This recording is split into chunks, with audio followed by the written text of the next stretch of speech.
this money back. Do you have anything into it? I said, I got about 25 into it. Yeah, but it's a good thing I didn't just go out and start buying things like they said.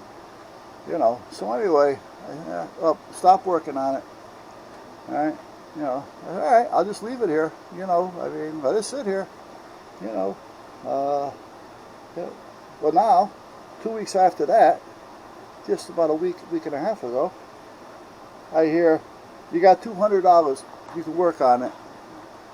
You know, I gotta remember, I gotta paint it too, because these things were all used wrongly and got pulled out. The front one was pulled out once before, which I didn't know until I was inside working on it. Oh, can you have it ready by the middle of September for open house? Oh, now you just took 2 weeks of time off of me when I could have had it done. See the big crack in this? So I finally got it down sanded enough where I could start doing some body work on it. I says, now all of a sudden, oh, open house, now we have $200 to spend on it. I said, well, I'm going to tell you, for $200 I might be able to get it painted. Because you got to remember you got maybe 150 into this, because you owe Ray 20 and you owe me 25. You know, because the parts that I do use that I have around here, I had to pay for them. I keep them around here because I need them myself. And I don't want to have to order things. I'm used to keeping things in-house. Right? So at that point, I said, so we got 150 to spend. Okay. So it cost me $143 for the painting materials. So, and the Bondo, you know, that other can that I have with the fiberglass mix in it, you know, I don't know, I don't remember, I bought that some time ago, but you know, again, I paid for it, I got to use it, I got to have it again, I got to replenish it. So, but it's one thing after another. It took 2 weeks or so away from me, and now you need it right away. You know, so I just started putting it back together. I don't know. I said, I don't know if it's going to work or not. I said, all I can tell you is the wheels were working when it was hanging, when there was no pressure on them. I don't see a reason why they shouldn't work unless one of the gears or something has a skip in it, or the belt's bad, or the wheel had just worn out and it's just spinning. Other than that, they were working when it's hanging. I can more than likely guarantee that it'll be camera ready, so at least they'll be able to take pictures with it. And if the piece Ray bought works, you'll be able to talk to the kids through it with the headset. I said, but again, I don't know. Now, I got to try to get Ray back over here again so he can at least start hooking up that headset piece to give me the options to start working on the rest of it and finishing it off.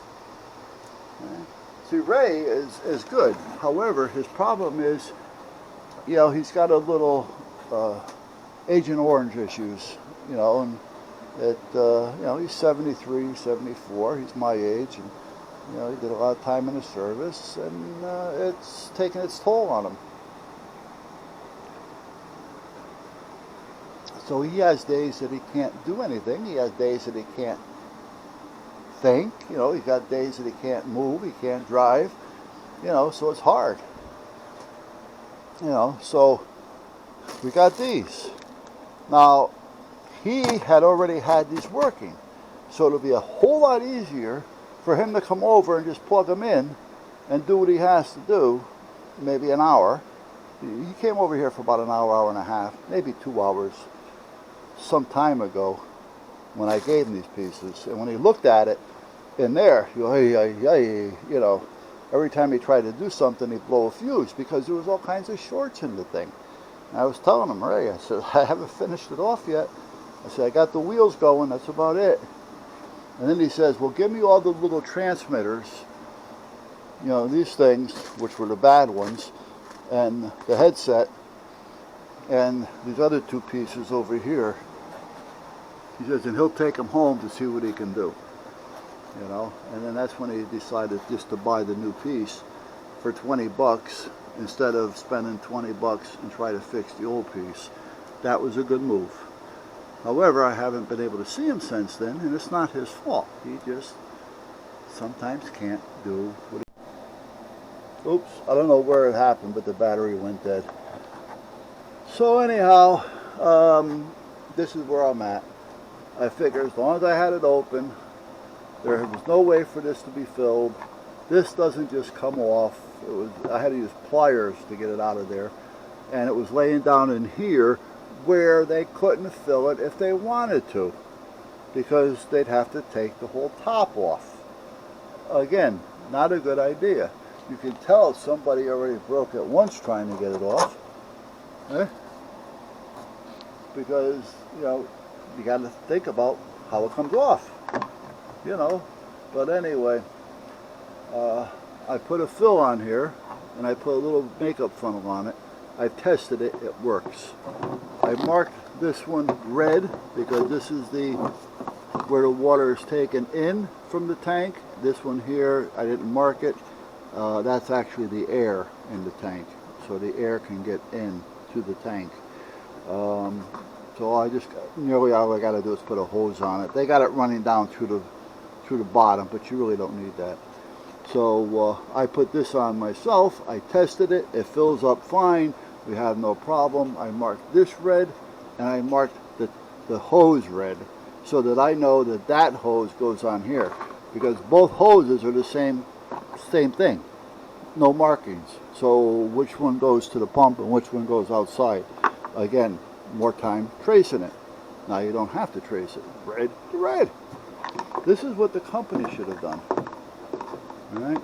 But see, they rather just charge you, alright, because they want $650 for the crate. Just to ship it. Not counting the shipping. And then, I don't know, you know, they're not going to just sit here and go through this thing. And if they do, they're going to be charging you $100 or better an hour. So those two capacitors that I fixed for 50 cents would have cost 150. You know, that type of thing.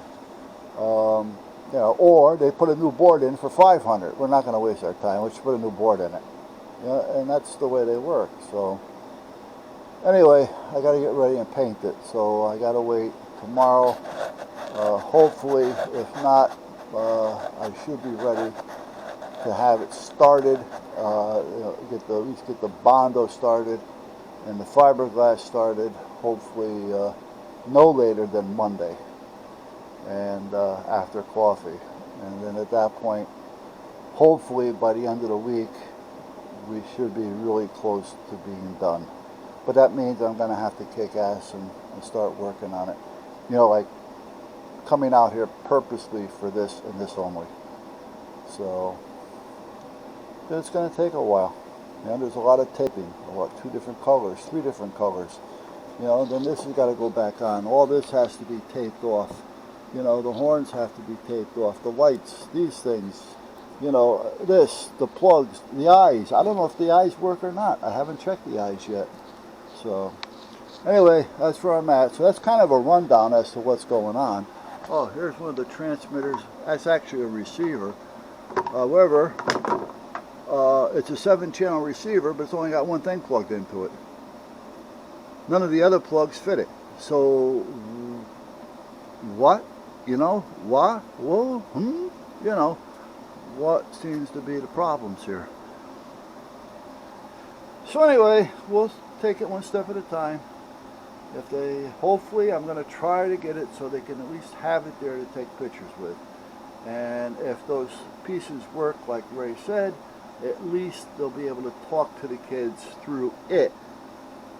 So at least it'll be something. If it drives, fine. Don't go nuts with it. I like to get at least one eye working so it can blink. You know, and the lights, even if I just hook up an on-off switch, they can turn them on when they need them, you know, and turn them off manually instead of going through the remote.